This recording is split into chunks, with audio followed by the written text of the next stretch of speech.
Amigos de Ciberperiodismo, vamos a hablar del presente y del futuro de acá un par de semanas nada más, del teletrabajo. ¿Estamos haciendo teletrabajo o no estamos haciendo teletrabajo? Nos lo va a explicar Sebastián Ferreira Negri, que es abogado que está en línea por Skype.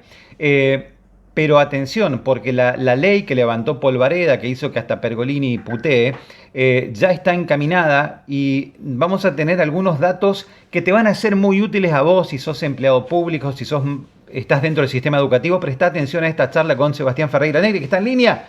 Hola, Seba. Hola José, ¿cómo estás? Un gusto de saber de ti.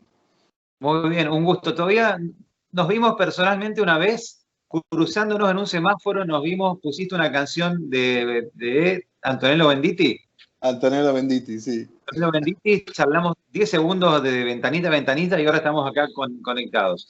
Bueno, entonces Sí, recién hacía sí. una introducción, un tema que va a ser polémico. Tanto es así que ya saltó Pergolini, armó un escándalo con las declaraciones en función de el teletrabajo y la gente que evidentemente cuando la pandemia pase ya no va a volver a trabajar, porque esto es una realidad que para muchos va a ser para siempre y no una circunstancia, ¿no? Correcto, el teletrabajo viene a traer una nueva cultura organizacional. Lo que nos tenemos que preguntar los argentinos es si la infraestructura hogareña de nuestro país está condicionada, las asimetrías que hay en todas las regiones del país. Todavía la fibra óptica no es una realidad concreta.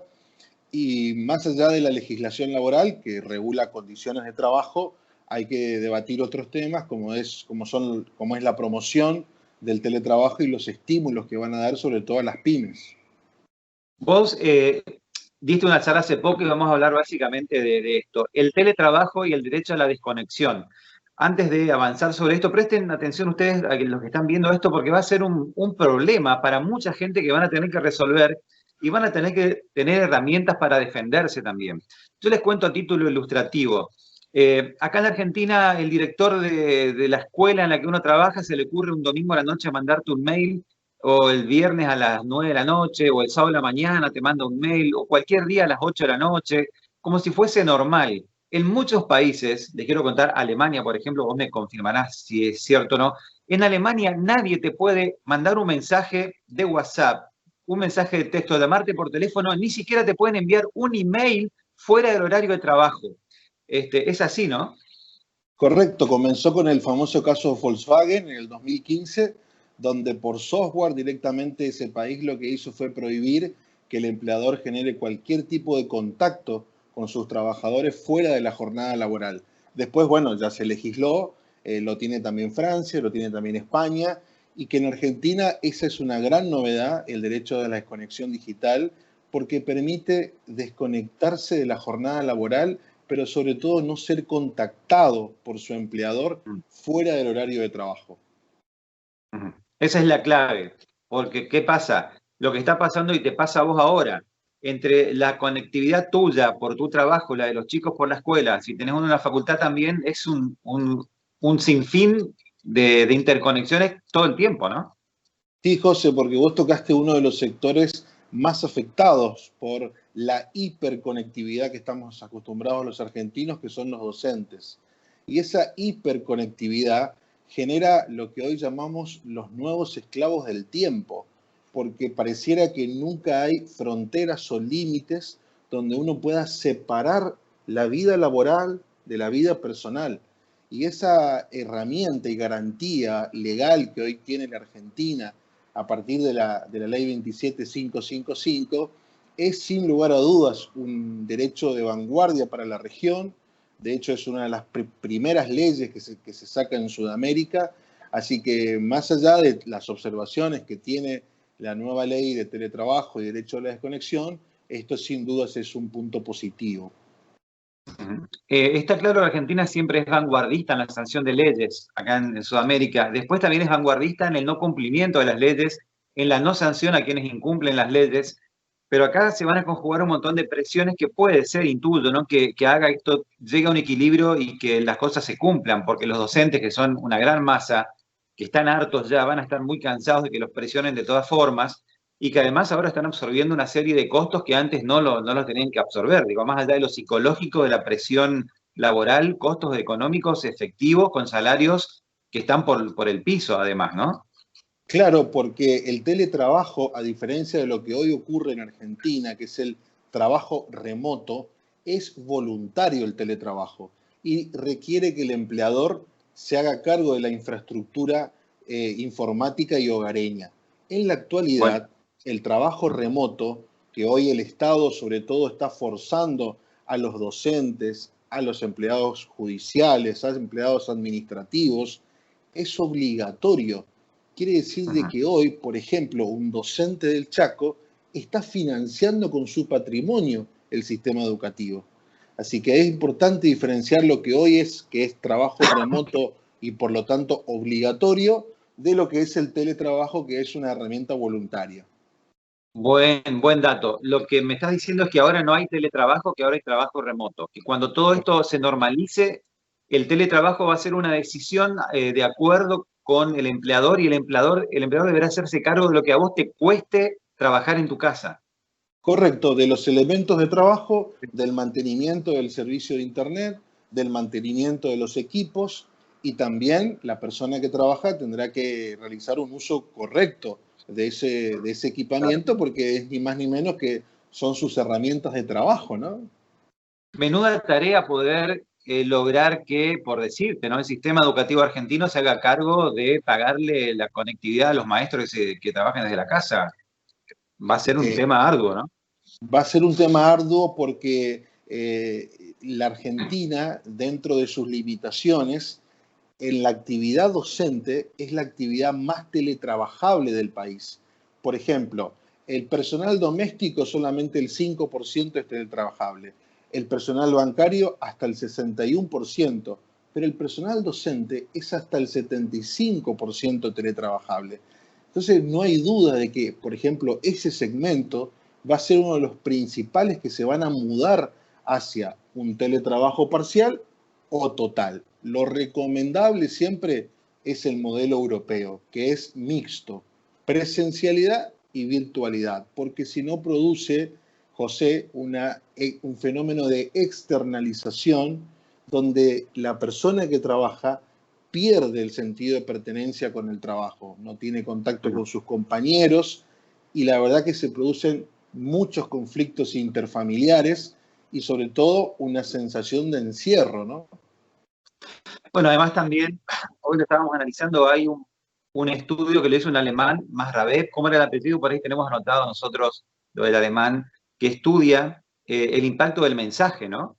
El mensaje tiene un impacto de un 7% cuando es solamente el texto, un impacto que aumenta un poco más cuando es la voz de la persona a la que transmite esa palabra, y el 100% del mensaje lo completa, que es un 58% de la presencia de la persona, porque la gestualidad, la mirada y todo es lo que va sumando, ¿no?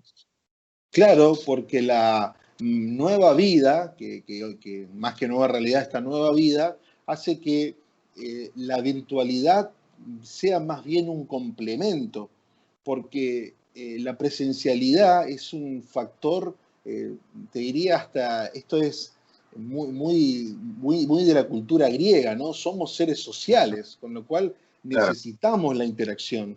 Y eso no se puede, el derecho al trabajo no puede desconocer esa necesidad de las personas de relacionarse. Y por lo tanto, si bien la ley no lo prohíbe, pero sería interesante que el decreto reglamentario de esta ley promueva esa modalidad mixta, ¿no? Presencialidad y también virtualidad. ¿A qué distancias está de que esto se concrete? La ley, no sé, yo desconozco, ¿está sancionada? Todavía no, ¿no? Sí, Sí, la ya ley está, ya está aprobada está en su totalidad. sancionada. Lo que queda pendiente es que la vigencia se condicionó a que transcurridos los 90 días de la ASPO, es decir, de terminado el aislamiento social preventivo y obligatorio, entraría en vigencia. Lo que para mí eso es un error porque cada provincia tiene una situación epidemiológica distinta, ¿no? Y si nos remitimos a lo que decía Pergolini sobre la ley justamente, que prácticamente lo que él cuestiona es que una persona que no va a ir a trabajar, que no va a estar en un lugar físico que es sostenido económicamente, por el empresario, que no va a tener que trasladarse hasta el lugar, va a tener los mismos derechos que si lo hiciese, digamos, y que no cambia prácticamente nada el contrato laboral. Esto es polémico, sobre todo para los empresarios que no quieren esto, digo, ¿no? Pero el camino es ese, el que propone la ley, no el que propone Pergolini, digamos. Sin lugar a dudas que sí, que es el camino trazado por nuestra ley, que tiene matices muy parecidos al proyecto de ley de España.